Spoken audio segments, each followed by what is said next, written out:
Hello, नमस्कार. कसे आहात सर्व? मस्त आहात ना? मस्तच राहा सर्वांना. सर्वप्रथम श्री स्वामी समर्थ. तुम्हाला सर्वांना आजचा दिवस खूप छान आनंदाचा आणि आरोग्यदायी जाओ. तर रोजची नवीन सकाळ आणि नवीन दिवस काही ना काही नवीन गोष्टी आपल्या आयुष्यामध्ये घेऊन येत असतो. पण आपण त्याच्याकडे कुठल्या दृष्टिकोनातून बघतो ना, हे खूप महत्त्वाचं असतं.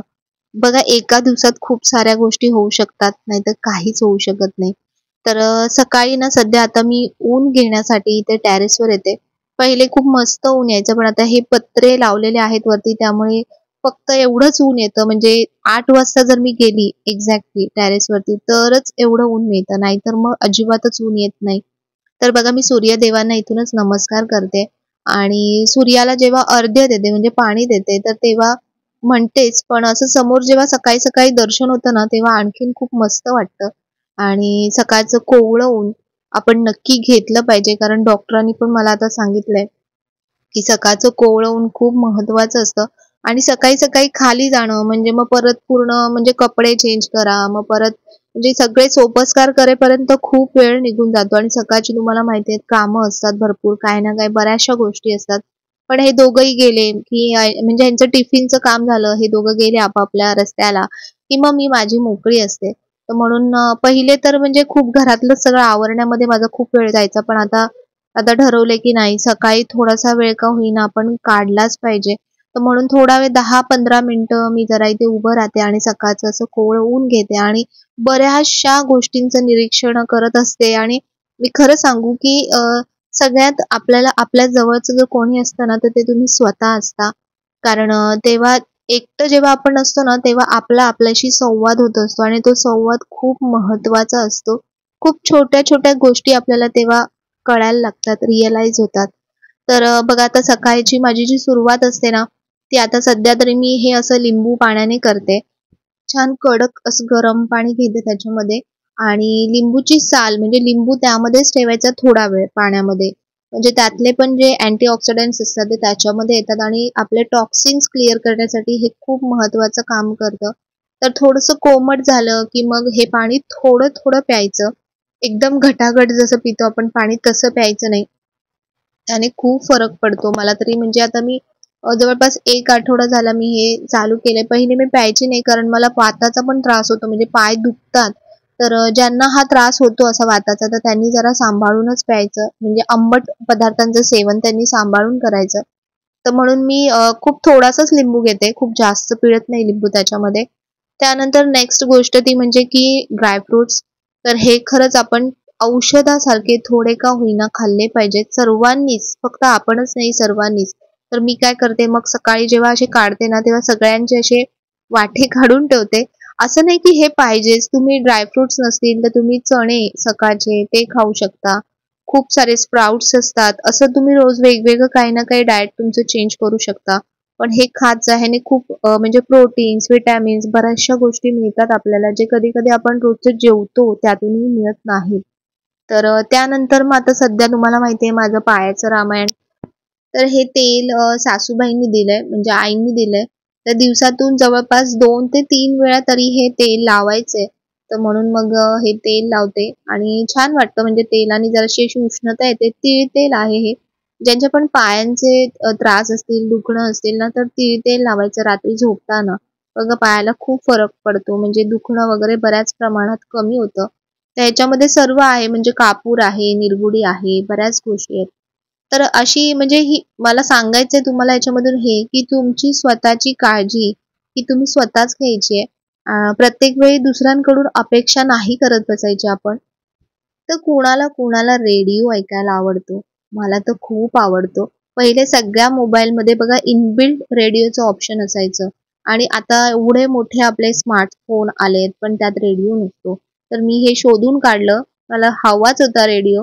तर बघा, हे मोबाईलवरती ना प्ले स्टोअरवर जाऊन FM radio, all India radio, हे काही हा स्पॉन्सर किंवा ॲडव्हर्टायझिंगचा व्हिडिओ नाहीये. हे मी जवळपास गेला महिनाभर ऐकतेय आणि त्याच्यानंतरच मी तुम्हाला हे रेकमेंड करते, की तुम्ही नक्की डाउनलोड करा. इतकं भारी, म्हणजे तुम्हाला संपूर्ण रेडिओचे सगळे रेडिओ स्टेशन्स आणि रेंज पण ह्याची खूप चांगली येते आणि व्यवस्थित मस्त गाणी खूप मस्त-मस्त असतात रेडिओची सकाळी. फक्त गाणीच असं नाही, खूप साऱ्या गोष्टी जे तुमची सकाळ एकदम मस्त करून टाकेल. तर बघा हे FM ऑल इंडिया रेडिओ आहे. त्यानंतर असं लिसन टू द रेडिओ करायचं आणि ह्याच्यामध्ये मी ऐकते ते म्हणजे मराठी तरंग हे चॅनल ऐकते. तर इथे सकाळी 5 वाजल्यापासून बऱ्याचशा गोष्टी सुरू होतात. इथे बघा खूप सारे चॅनल्स आहेत. पण एवढं सगळं काही मी बाकीचं ऐकत नाही. मी फक्त सकाळचं हे मराठी तरंग चॅनल ऐकते.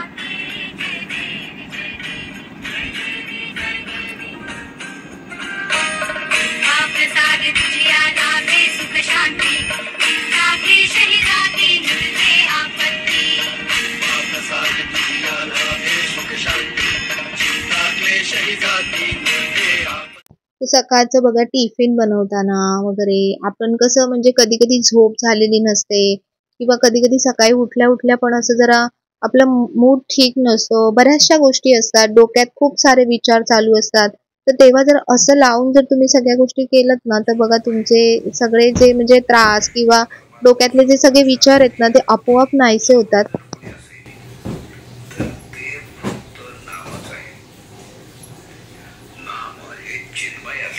त्याचा आनंद ओसंडून येतो आणि ही सृष्टी तयार होते.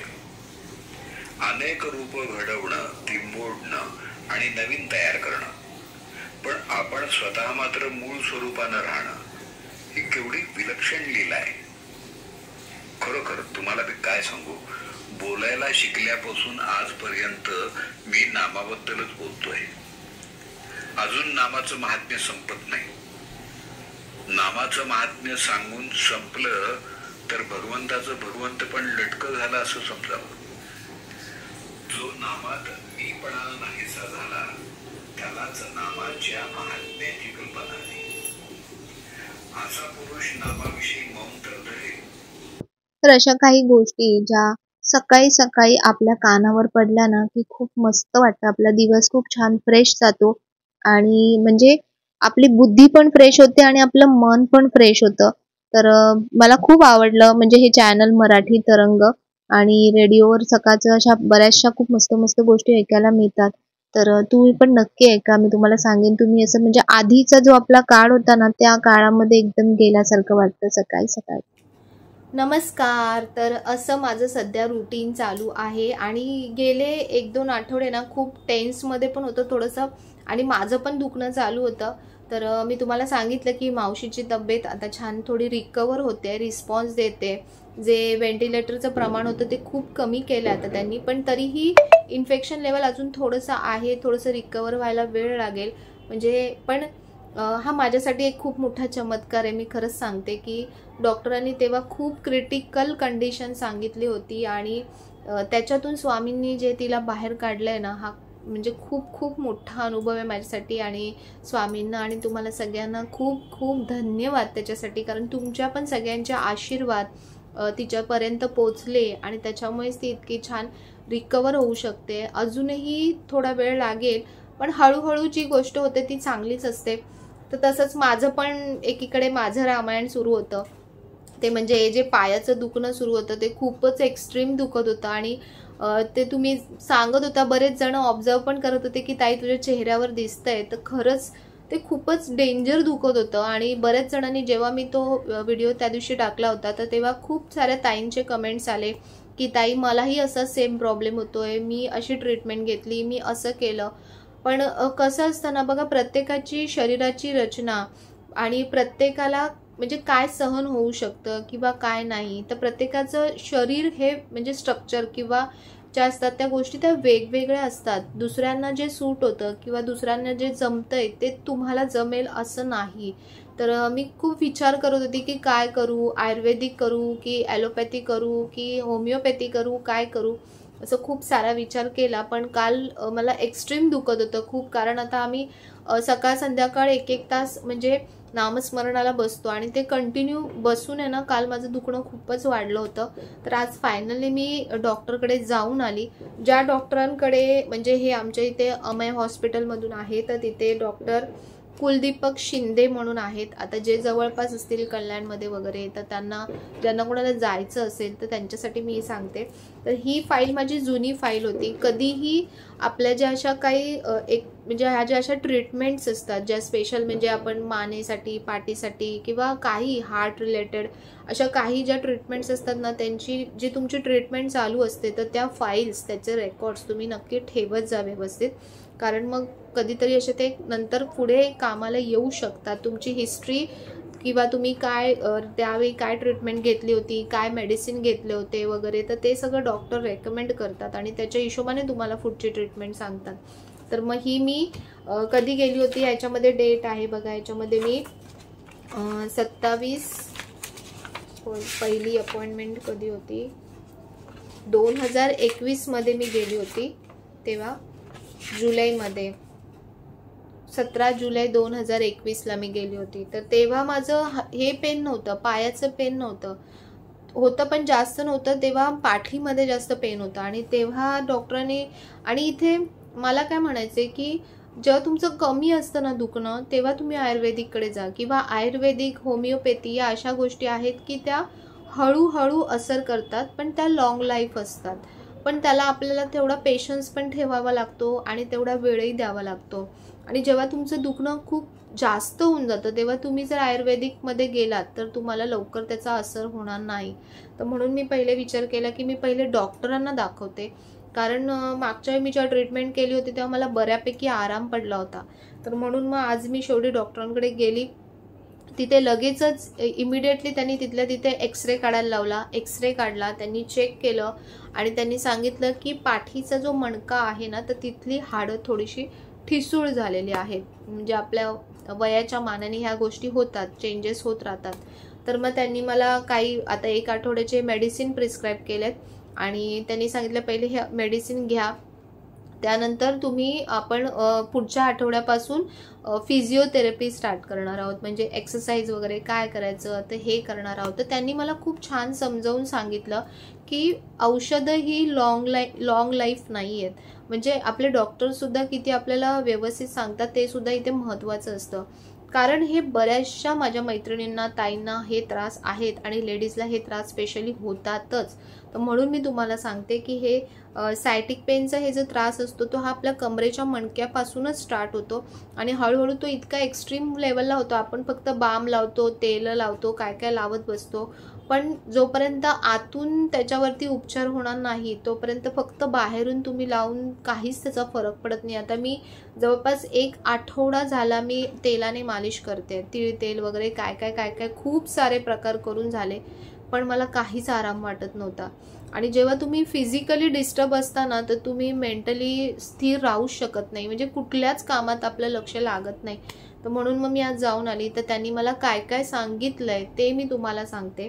तर त्याच्यासाठी मी हे तुमच्यासोबत शेअर करते. मी हॉस्पिटलचं वगैरे काही शूट केलं नाही आहे, कारण मला ते आवडतही नाही की हॉस्पिटलमध्ये जाऊन स्पेशली असं काही शूट करा, ते चांगलं वाटत नाही. आणि जे तुमच्यापर्यंत पोचलं पाहिजे ते मी तुमच्यापर्यंत नक्कीच पोचवते.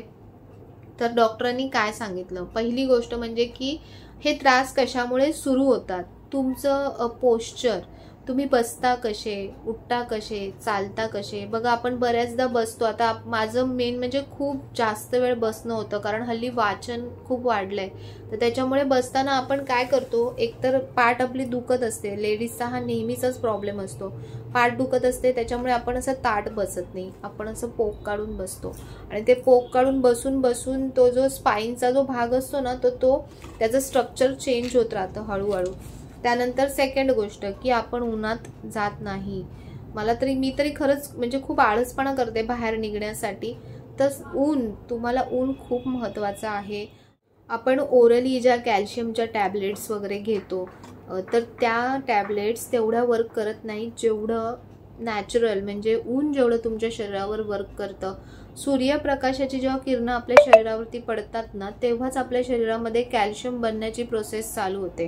तर त्यांनी मला सांगितलं की हे फक्त टेम्पररी आहे, जी औषधं तुम्हाला देतोय त्याच्या पुढे जे काम करायचंय ते तुम्हालाच करायचंय. तर त्याच्यामुळे त्यांनी सांगितलं आता सध्या हे तुमच्या इथे थोडंसं सूज दिसते आणि तुम्हाला खूप सारं पेन होतंय, त्याच्यासाठी मी ही औषधं आता देतोय. पण ह्याच्यानंतर म्हणजे 1 आठवड्यानंतर, आता सध्या त्यांनी मला कॅल्शियम वगैरे दिलं आहे, पण सध्या 1 आठवड्यानंतर ते प्रॉपर आपण एक्सरसाइज, हे तर आपण म्हणजे खूपच आळशीपणा करतो. एक्सरसाइज आपल्याला वाटतं घरातले आपण कामं करतो दिवसभर, एवढं घरामध्ये आपलं म्हणजे फिरचाल चालू असतं, सगळ्या गोष्टी चालू असतात, तर मग परत एक्स्ट्रा एक्सरसाइजची काय गरज आहे. ही खूप चुकीची कन्सेप्ट आहे आपली लेडीजची. ॲक्च्युली आपण जे घरात काम करत असतो, आपण सतत वाकत असतो, काय काय म्हणजे बऱ्याचशा गोष्टी, दिवसभरात किती सारे कामं असतात, तर त्याच्यामध्ये तुम्ही म्हणजे एक्सरसाइज नाही होत, त्याच्यामध्ये एक्झर्शन होत असतं आपल्या शरीराचं बऱ्याचदा. तर त्याच्यामुळे एक्सरसाइज करणं म्हणजे प्रॉपर त्या अवयवाला ते प्रॉपर एक्सरसाइज करणं हे खूप महत्त्वाचं असतं.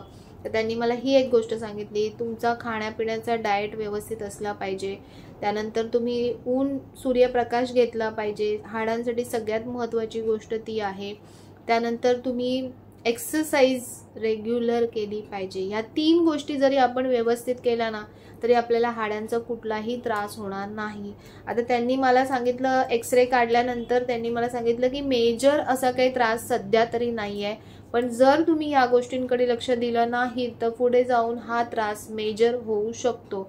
आता सध्या तरी फक्त हाडं थोडीशी मला ठिसूळ दिसत आहेत, पण स्लिप डिस्क किंवा असे काही इश्यू असतात, त्याच्यामुळे म्हणजे शेवटी फायनली ऑपरेशन किंवा अशा गोष्टींकडे जावं लागतं. तर तिथपर्यंत गोष्ट पोचलेली नाही आहे स्वामींच्या कृपेने, पण आपण लक्ष दिलं पाहिजे. आपण कसं आहे की जेव्हा गरज पडते तेव्हाच विहीर खोदायला जातो, असं आपली नेहमीची परिस्थिती आहे. तुमची काय, माझी पण तीच परिस्थिती आहे की एकदा बरं वाटायला लागलं ना मग बाकीच्या आपण सगळ्या गोष्टी विसरून जातो. तर तसं करू नका. ज्यांना पण कमरेचे, पायाचे, आणि आणखीन एक गोष्ट त्यांनी मला सांगितली ती म्हणजे की आपला बॅकबोन म्हणजे आपली कंबर, आपलं जे स्पाईन आहे ते स्ट्रॉंग असणं खूप महत्त्वाचं आहे. तर त्याला स्ट्रॉंग बनवण्यासाठी ज्या एक्सरसाइज असतात, स्ट्रेचिंग तर आपण करतोच, पण स्ट्रेचिंग सोबत स्ट्रेटनिंग, त्याला म्हणजे ताकद आली पाहिजे त्याच्यामध्ये. की मी त्यांना म्हटलं की डॉक्टर, मी जेव्हा असं सरळ बसते तर थोडा वेळ सरळ बसलं ना ताट की माझी पाठ आपोआप दुखायला लागते, मग मी परत अशी बसते. मग ते बोलले तसं का होतं. आता तुम्ही बघा की जे मेडिटेशन वगैरे करतात तर ते किती वेळ एका पोस्चरमध्ये बसतात, पण तरी त्यांची पाठ वगैरे दुखत नाही. का दुखत नाही? कारण त्यांचं पोस्चरच परफेक्ट असतं. जेव्हा आपण असं स्ट्रेट बसतो ना तर आपल्या पाठीचं पोस्चर एकदम परफेक्ट असतं. तुम्ही खुर्चीवर बसा, खाली बसा, कुठेही बसा, जेवताना वगैरे तुम्ही स्वतःला एकदा सवय लावायला सुरुवात केली ना की मला सरळच बसायचंय, तर मग आपलं बरोबर लक्ष जातं, आपण बसताना बरोबर परफेक्ट बसतो. म्हणजे मला हे सांगायचं याच्यातून की या किती किती छोट्या गोष्टी आहेत, पण या किती मोठ्या बनवू शकतात, किती डेंजर बनवू शकतात.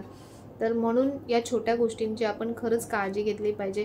आपल्या रोजच्या रुटीनमध्ये आपण बाकी गोष्टींना, जशा बाहेरच्या या गोष्टींना जेवढं इम्पॉर्टन्स देतो ना, तेवढं नाही, मी तर म्हणेन त्याच्यापेक्षा खूप पटीने जास्त आपण आपल्या शरीराला महत्त्व दिलं पाहिजे. तर तुम्ही म्हणजे लेडीजचं तर स्पेशली आपण दिवसभर घरात सगळ्यांची काळजी घेत असतो, पण तुम्ही जर तुमच्या शरीराची काळजी नाही घेतली तर त्याचे परिणाम तुम्हालाच भोगावे लागतील. आणि आपल्याला असं करून तर चालत नाही. आता आपण जर नाही उठलो तर तुम्हाला माहिती आहे की सगळं घर आजारी पडतं.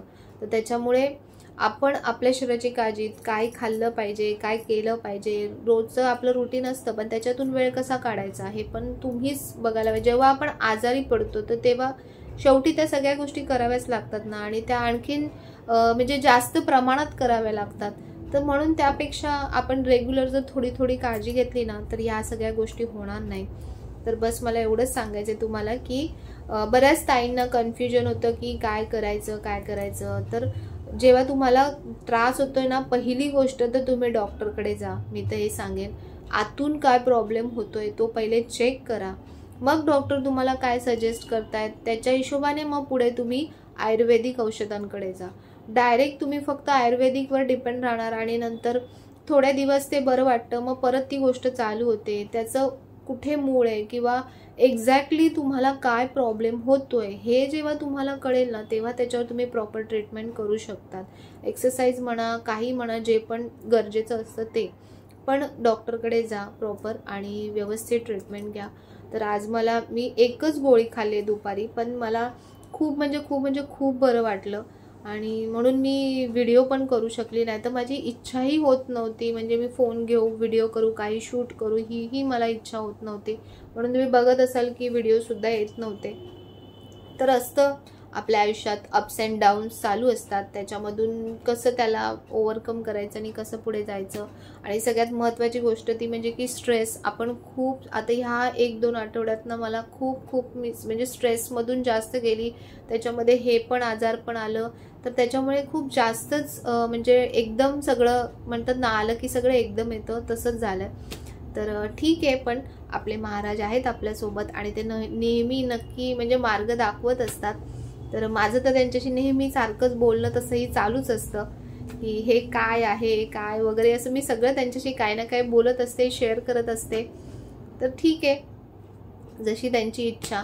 तर चला, तुम्हाला नक्कीच या गोष्टींचा फायदा होईल असं मी म्हणजे विचार करते की बाबा मी जे सांगते त्याचा नक्की तुम्हाला फायदा होईल. कोणाला त्रास असेल असा तर नक्की त्याच्याकडे लक्ष द्या, दुर्लक्ष करू नका. कारण मी जसं म्हटलं की छोटे आजार कधी मोठे होतात ते तुम्हाला कळणारही नाही. तर म्हणून लक्ष द्या, स्वतःच्या तब्येतीची काळजी घ्या. आणि जर व्हिडिओ आवडला असेल तर व्हिडिओला लाईक करा, शेअर करा, सबस्क्राईब करा. पुन्हा भेटूया आपण नवीन व्हिडिओमध्ये. तोपर्यंत सर्वांना बाय आणि सर्वांना श्री स्वामी समर्थ.